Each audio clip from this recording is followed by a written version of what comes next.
Ndugu wa Tanzania, nakuja kwenu kwa moyo na unyenyekevu. Najua kwamba wengi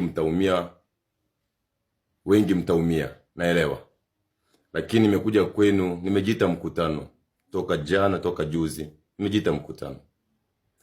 Kama mnavyoona, ndugu wa Tanzania, kile tunachokipambania ni kama hakipo. Maandamano ambayo tulikuwa tunayatarajia yawepo hayajaweza kufanikiwa. Maandamano ya Sabasaba. Ndugu wa Tanzania, nimekaa chini nikajiita mkutano. Mimi napata faida gani kwa mambo? Ni kweli kabisa sasa hivi naamini kwamba kuna wana diaspora ambao wanalipwa ama watu kuna hela zinatoka for the foundation. Sitaki niamini hivyo.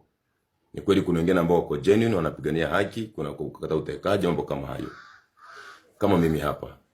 Wa Tanzania. Kwanza kabisa mimi nataka nitangaze rasmi. Nimejiondoa kwenye masuala ya harakati. Narudia. Naposema nimejiondoa kwenye harakati, ngoja niweke sawa. Kusema nimejiondoa kwenye harakati sio sawa. Maana inaweza kuwa mwanaharakati wa njia nyingine pia kwenye masuala mengine. Kwa hiyo lazima niseme nimejiondoa kwenye harakati. Kwenye masuala ya kushawishi vijana kuingia barabarani nimejiondoa. Mimi kama mimi nimejiondoa kwa sababu mimi nanifahamu kwamba nimekuepo kwa harakati toka mwaka jana. Nimekuepo kwa harakati. Ilikuwa ni kubadilika, ningekuwa nimeshabadilika zamani. Lakini ndugu wa Tanzania, nimekuja kwenu. Kwanza mimi naomba msamaha kwa ambao mtakuwa nimewakosea na nimewakwaza. Kwanza naombeni mnisamehe kabla niendelee. Naombeni mnisamehe. Ninaposema mimi nimeachana haya maswala, simaanishi kwamba nyewe msiendelee. Nyewe endeleeni, mlio sababu ya kuendelea, nyewe endeleeni. Maana uwezo ukalazimisha. Mimi nimefika mahali ambapo mimi kama mimi, siongelea Tanzania wangu, mimi sasa mimi kama mimi nimejiondoa. Cha kwanza nikapiga hesabu. Kaka yetu Nuru Vazi anafanya kazi nzuri. Anafanya kazi, anapiga harakati. Mtoto wake anasoma. Dada yetu Mange Kimambi anafanya kazi, fa watoto wake wanasoma. Wote diaspora walipo nje wanafanya kazi. Watoto wao wanaishi vizuri na familia zao wanaishi vizuri. Kinaanjiwa na moyo wale wanaishi vizuri.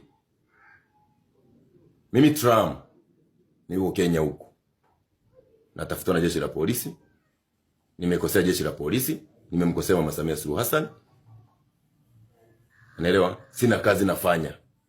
Ina maana mimi nilikuwa nategemea michango na wanaharakati wenzangu. Mara matusi nitukano, ni kweli nimewakosea. Kwa upande mwingine pia nao mimi ni binadamu, nimewakosea. Yaani nimewakosea wanaharakati wenzangu pia. Kweli kabisa. Hilo nitakubali. Niliwakosea. Na hilo pia naomba msamaha na wanaharakati wenzangu. Naombeni mnisamehe. Niliwakosea, lakini kuna sababu kwa nini niliwakosea. Maisha magumu. Sasa mimi kama mwanaume wa Kikuria, kama Mkuria ambaye najitambua, sitaendelea kuwapigia tu magoti kwa ajili ya michango.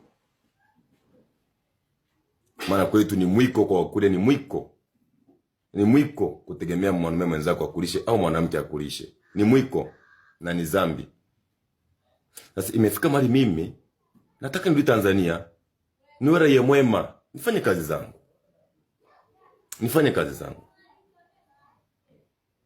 Mimi mnavyoona hivi ndugu wa Tanzania.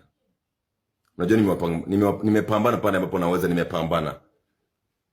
Kwanza kabisa naomba nianze na issue ya TFF, Tanganyika Freedom Fighters. Naomba nafasi hii itumie kumuomba Rais wa Jamhuri ya Muungano wa Tanzania ambaye ni amiri jeshi mkuu wa nchi hii, Mama Suluhu Hassan, anisamehe. Mama, naomba msamaha wako. Nimekutukana, nimekukejeli, nimetoa mambo ambayo hata nisiweze kunisamehea. Naomba msamaha.